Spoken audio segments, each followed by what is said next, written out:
making a video. I might make a few of these. I mean, might work on this subject a bit more. This whole subject of knowing enough to draw conclusions.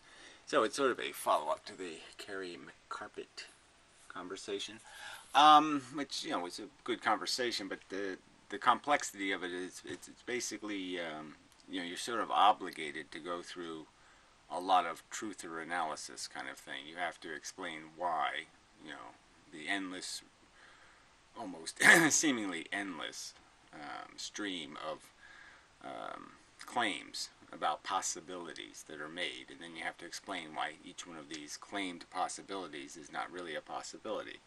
And so, you know, it goes on forever and ever and ever. So obviously you can't do that in 15 minutes or an hour.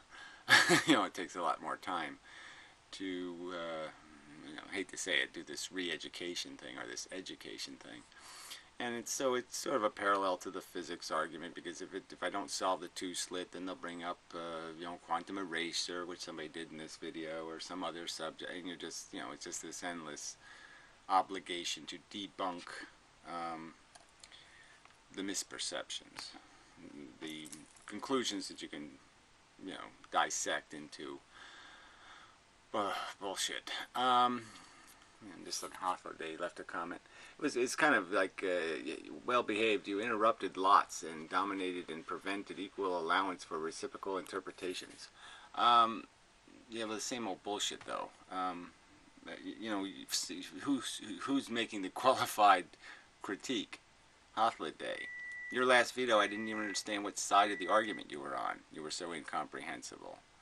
So, you know, I don't interrupt for the sake of interrupting. I interrupt because, oh, that's something I've argued a million times. Let's not argue that. Let's refine the point to this. You know, because there's more than one premise in a lot of people's arguments, and you got to find the premise that really matters, or the one that's the most interesting at the time, or the one most connected to the stream of the conversation. And I could argue that I do that rather well, and you do that rather poorly. So that's what I'm going to claim. Results count. And like I said, your last video, I couldn't even tell what side you're on. You know, this whole idea of the formulation, the idea that you can solve a problem different ways, but there is a right and a wrong way to analyze something, and you can usually find that in formulas. You'll find that one formula sort of cheats, in the sense that 99% of the time it happens this way, so you don't worry about this little catchy variable. You just throw that variable out, or you reduce it to 1, or you take a shortcut. And you can usually find those shortcuts where the different analysis isn't really, it's cheating somehow. And so there's one analysis that's not cheating. I'm not saying the one that doesn't cheat is the best. I'm just saying that that's the truest. And the rest of them are just doing some rounding off. As usually, well, there's different ways of doing things. But anyway, it doesn't really matter. I mean, it gets into so many things, like even just common things, right? You could see something, a ball rolling, and, you know, you would say, okay, the thing that slows the ball down is friction. But the truth is, the faster the ball is rolling, then air drag becomes more significant than the friction. You know, the friction starts as it goes faster, the friction goes down, and the air drag goes up. And so even though you're seeing it, you roll, it's the same perception of a rolling ball. You know, it really matters. You know, subtle difference makes a big difference in what force is slowing the ball down. Anyway, that's a whole other subject. Anyway, I don't want to get into specifics. Well, I probably will get into some specifics. So anyway, so it's this whole idea of what we are. And, you know, any notions about what consciousness is a dimensional thing. So that sort of came up in the conversation, you know, the dimension of consciousness. And, you know, it's sort of a Pyrrhoism. A lot of people are playing with this. And, you know, it's premised on this argument that I have to somehow explain, you know, how and why consciousness exists. And I can explain why it exists, in the sense that it exists because evolution makes tools. And consciousness is a kick-ass tool.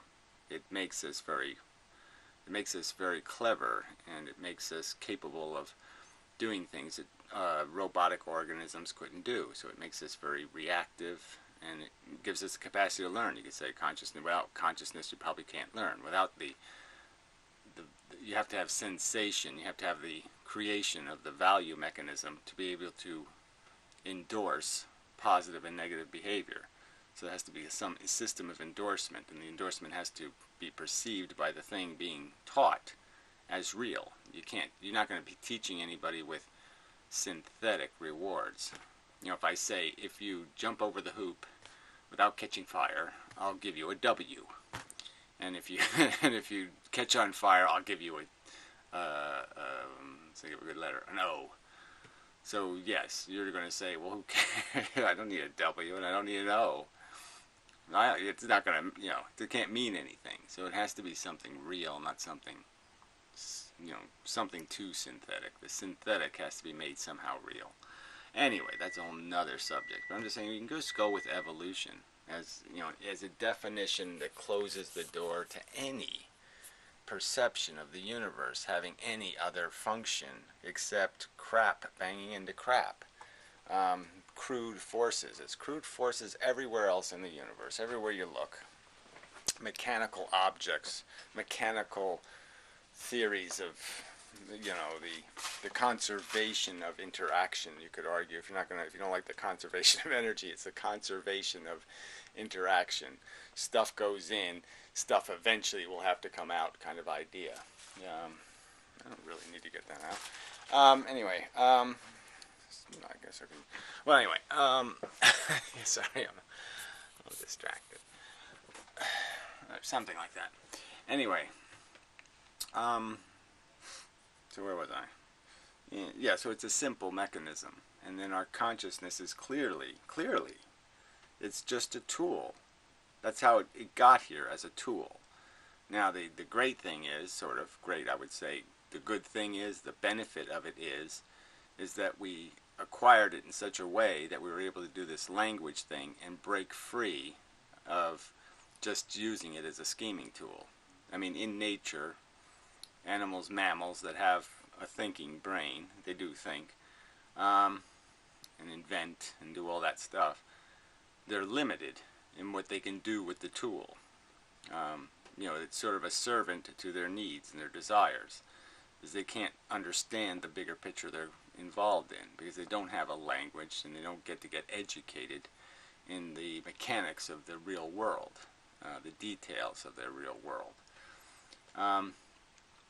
And certainly to some extent it's a brain limitation, but I think that could be overcome. I don't think it's a complex brain difference between us and the great apes. It's just the difference is more probably, in my opinion, about our slow maturation and some different other things, the different way we utilize the brain rather than the actual structures, and in the sense that maybe we've lost some sensual acuity, a sense of smell, for example, that's kind of dull by comparison, and that, we sacrifice that to be able to store more symbolic representative symbols that made it possible for us to acquire enough words to develop a real language and then do this language thing. Well, anyway, I don't want to get into that whole thing, but see, that's the whole point.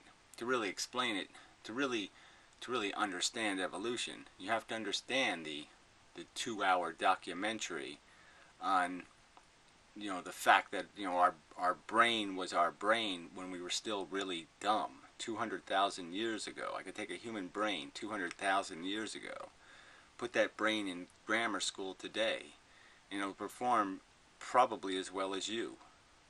There's no real functional difference. It's just an ignorant brain versus an informed brain, a language-capable brain versus a language-incapable brain. I think you can know that intuitively just by thinking what you would be if you never learned a language, what kind of animal you would kind of be.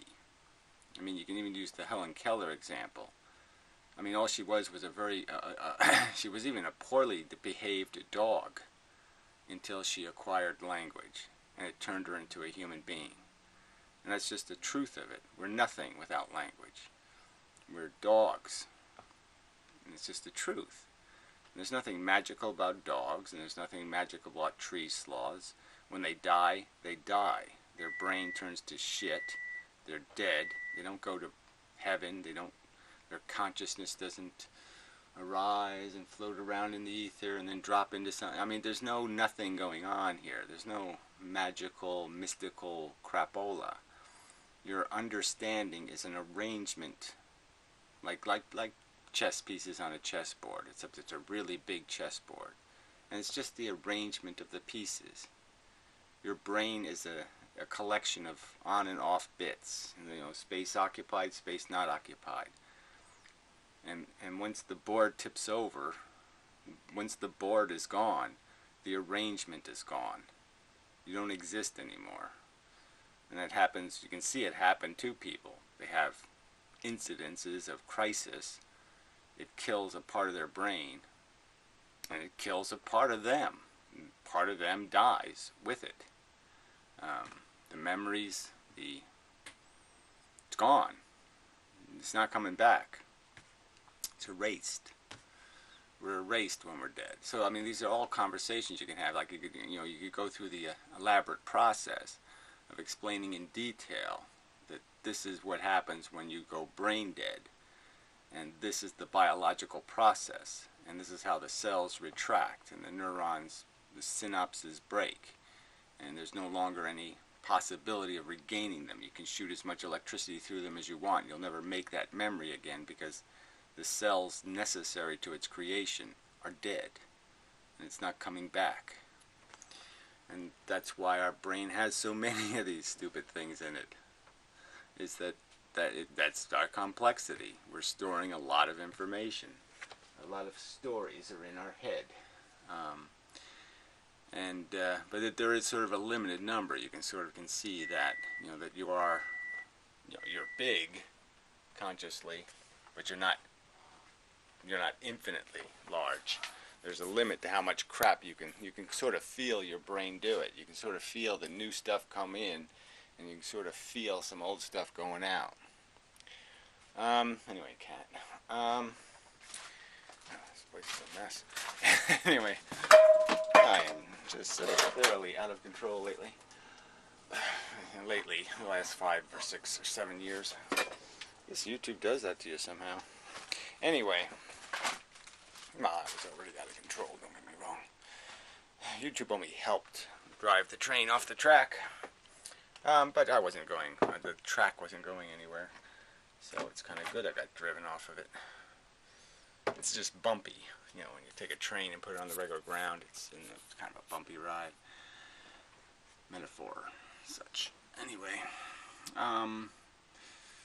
so what else can I say? So yeah, that's the limitation in the argument is I got to kind of emphasize or keep trying to restrain people to, well, let's just deal with evolution and how that doesn't answer every question worth asking. Because I'm sort of saying that every question worth asking is answered with evolution somewhere in the answer. Because that's all we are. We're just a byproduct of evolution.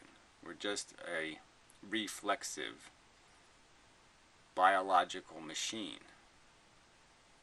We're just a reflexive biological machine. And yes, this consciousness thing is interesting, but all consciousness is a place for reflexes to bounce off of each other. And we witness it happening, but we're only witnessing it happening because it's the only way.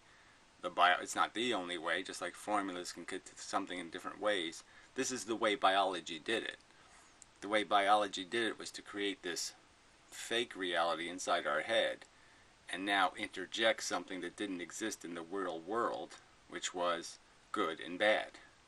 In the real world there was nothing but stuff bouncing off of each other. There wasn't any ouches until the brain synthesized one. And then once it put one inside of one head, going ouch, instead of seeing something as just theoretically unhealthy to that thing's condition, it now could feel. And the feeling, once you create one of those, then once you put those in the environment, well, now you have real things of value, real ouches and real value in the environment itself. But the idea of creating the mechanism of a value, it had to create the theater for that to take place in. And that's sort of what your consciousness is. Your consciousness is just a place for your feeling brain to shove feelings, and then your thinking brain endures the feeling, experiences it, feels it, so to speak, and then strategizes a solution to the problem of your feeling. But your feeling is really a reflexive reaction to the environment, essentially, or a reflexive reaction to the condition of your body. And that's how the information is being transferred. It's being transferred in this finished form rather than just telling you, a bee just stung you. It doesn't just tell you, oh, a bee just stung you. Instead, it gives you a sensation, and there's a consequence to the pain of it, and then the swelling of it, or something else. Yeah, poor little cat. Cat's losing one of his teeth. Life sucks. Yes, it really does, doesn't it, little buddy? Yes. Anyway, he's getting old. Yeah. I feel his pain, so to speak. Look, you already had that. You want to go out? Maybe you could bang your tooth into something, knock it out the rest of the way, huh? Yeah, maybe you should. I don't feel right about trying to pull it. Hey, look into the camera. He's got a funny tooth there. Funny tooth. Don't laugh. Make him feel self-conscious. Anyway. Yeah, I don't know what you want. It's not dinner time yet. That's probably what he wants, is dinner. Anyway. So sorry about the distractions. It happens. It's been one of those... Well, it really hasn't been that... It hasn't been... It's complicated even getting into the food can. Anyway, yeah, where was I? Oh yeah, so yeah, it's just evolution answers all the questions if you really think about it. All the questions about what we are. We are organisms that not unlike any of the other biological organisms, not unlike a seal or an elephant or an eagle. They all have their attributes molded by evolution to work an environment. And the reason why we're physically sort of androgynous, physically not much of an organism, is because we do have a brain. And so our existence wasn't so much about what we were physically, it's what we were strategically. And as we became more capable strategically, controlled fire, did all these other things, it became less and less important what we were physically. And so that's why I think we are kind of physically lame. I mean, I think in the wild we're just, we don't have claws that are strong enough, you know what I mean, or useful. They're just more of a problem. Our whole structure is just kind of weak. And we could afford to be weak because we could outsmart everything. We could pick up a stick and put a rock on the end of it and have a strength of leverage, a Newton law kind of strength that could overwhelm the largest adversary. And that's our heritage. That's the mechanism. And there's no part of this container. There's nothing in here that's doing something magical. It's doing something interesting. Consciousness is a profoundly interesting phenomenon. But we know it's happening in a brain. We know it's made out of neurons. It's being synthesized by our brain. That's why our brain's consuming it's consuming a lot of your calories, is because it's working. It's synthesizing. The projector's on. Okay, and it takes some work for it to project your perception of reality. Yeah. I mean, it's like an iPod. It's got to use up some batteries to do the shit it does. But you could look at an iPad or a tablet or one of these little things here. A tiny amount of electricity, a little tiny circuit board, and it can do all kinds of interesting things. But we know the circuit board's doing it. We know that it's It's not magical because we made it, I mean, piece by piece. And our brain was made piece by piece by evolution. And the eyeball was invented a long time ago, and the brain was in neurons were invented a long time ago, more than 500 million years ago. And it's the arrangement of them, a collection of them, in this, bunch of knee jerks is all your brain really is. But it's knee jerks in such a way as some knee jerks put the image on the screen, and the other knee jerks are creating the chair you're sitting in. As you watch one brain jerk the other brain. Pretty much. So anyway, so you can't really, I can't stop people from saying, but what about, and well, what about, what about, and you have to go through each one of these what abouts. But the truth is that we've been on Earth for a while. The human race has taken centuries and done a lot of hard science, and it's revealed a lot of the truth that underlies our existence. And although it doesn't understand every detail of function, we certainly do understand now, it's genetic. Even Darwin didn't know about genetics, but he could still understand evolution. So you don't need every detail to understand. You don't need every single thing explained to understand the dynamic. I mean, Darwin didn't have a cause for evolution. He didn't have an understanding of how it's stored in the organism or conveyed. He knew that seeds existed and he knew that they were fertilized, but he didn't understand how that information was carried by the agents involved.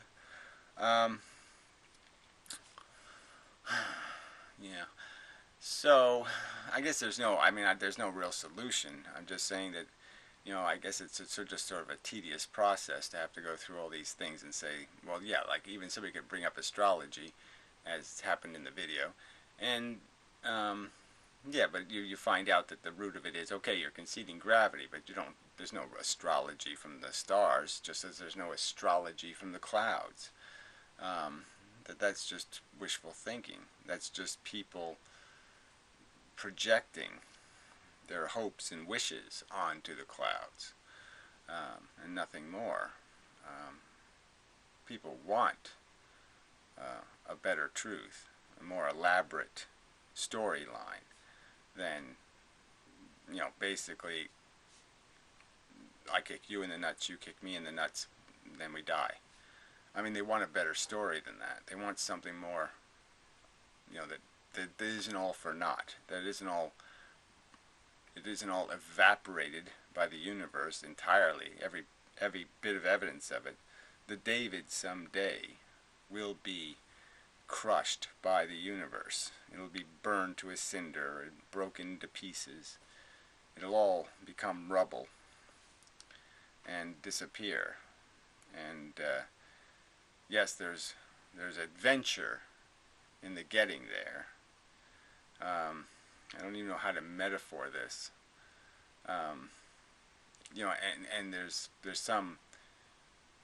I mean, we can, you can enjoy the vicarious playing, watching your consciousness be squirmed around. But I think if you have any humility or respect for what it really costs in terms of the real pain that is involved, with the people who are suffering the worst of it right now, if you just think for a minute about the people who have it the worst right now, or who are enduring just intolerable, unpleasant sensations, and they're enduring them right now, and then you start thinking about how the attrition that exists in the nature that created us still, that the factory of nature still doesn't have morphine, and it still doesn't have anything. It doesn't have any.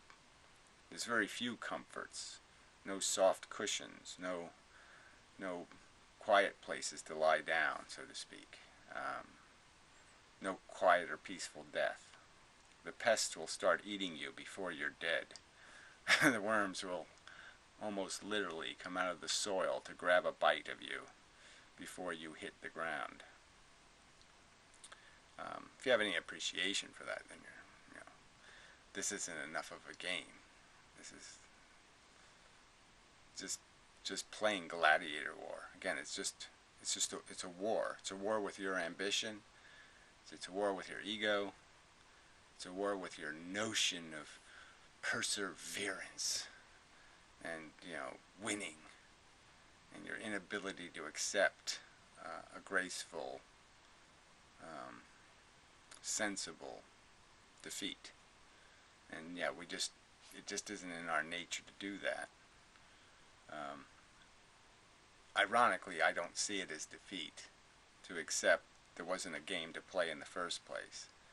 So I guess I'm using a rationalization of sorts, and that I'm saying it's not that I was too weak or that I didn't have the strength to fight for it, for our dignity. It's just it's not in the game. The game doesn't provide a mechanism that has anything to do with merit or fairness or deserve or grace or beauty. It's rude to all of those things. It cheats all of those things. And so it's just a cheater's game. So why would I feel humiliated to say no mas to a cheater's game? I see great dignity in refusing to be a cheater, to win a bad game, to pretend to win a bad game, because that's all you're really doing. Because you can't win, because the amount of blood and guts you'll leave on the floor is going to weigh much more than your trophy. Now it's just getting kind of preachy, but so anyway, this is sort of the reoccurring thing. This is probably I think I've said evolution is the biggest word. The most important word in the human vocabulary is probably evolution. And the most important concept to overcome in the nature of the human being is this never say die attitude, this never say give up hope, this whole idea of not conceding when you have revealed enough of the portrait to easily connect the dots. And I guess what I'm saying is that's all we need, is to connect the dots, to connect the shape dots of this thing. And the shape of it is, it's a bomb. Okay, first people thought it was a little round thing with a little smiley face, but no, they didn't see. There's a little fuse coming right out of the top. It's a bomb. It can blow your arm off, or it can blow your arms off, or it can blow your arms and legs off. And I'm just saying, let's vote to blow as little as possible off. Please. Have a heart. Do us all a favor. Quit projecting reason for hope. And you're just projecting it. Because there is no reason. Because if you really do dissect all of this wishy-washy, maybe, possibly, could be, blah, blah, blah stuff, it will add up to nothing. It does add up to nothing. And all you have to do is take enough time to go through all the minutiae of each subject and explain in detail why evolution doesn't provide a consistency with this idea of something behind it. There's no evidence. There's just, like I said, just think of 4 billion years of evolution, and we can't find one piece of it that has anything close to the signature of intelligence on it, or this is actually just a game we're playing, invented by some other mechanism that somehow thinks there's purpose in creating things this way. Just the idea that you would create a mechanism, a Frankenstein monster that took 4 billion years to build, and that you built it out of, live kittens. Just slaughtered kittens. You stuck knives in kittens' heads for 4 billion years to make your monster. It would be an insane project. No intelligence would do it. It's nonsensical. It doesn't have the architecture that has the signature of intelligence on it. It has exactly the opposite architecture. It has an architecture consistent with a finger painting. It has an architecture consistent with just a bunch of crap, you know, rolling down a hill. Crude, stupid, futile, pointless. Yeah, okay. Probably enough of a video. Okay, so, like I said, I'll probably have to come back to this in different pieces. But I mean, you know, there's just so many subjects. There's just so many people using so many mechanisms to create hatches for our escape from, you know, submarine feudal. And none of them will work. They're all just chalk drawings. There's no real escape. It's stupid, it's futile, and the only escape is not to put anybody in the submarine in the first place. Something like that.